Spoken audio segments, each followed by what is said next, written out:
Architect, konsultay lang sana kita. Kapag pinapatayo na ang bahay namin, gaano ba dapat kadalas pumunta si architect sa site para bantayan ng project? Ang dalas ng pagpunta ni architect sa isang site ay nakadepende sa kontratang napagkasunduan at pinirmahan. Sa isang design contract, maaaring ito ay mayroon o walang kasamang full-time or part-time supervision.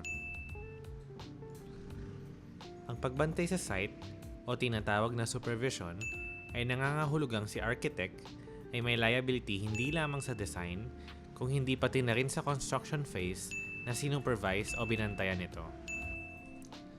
Ang responsibility at liability ng isang professional tulad ng isang architect ay nakadepende sa kanyang serbisyong ginampanan at sa kontratang napagkasunduan.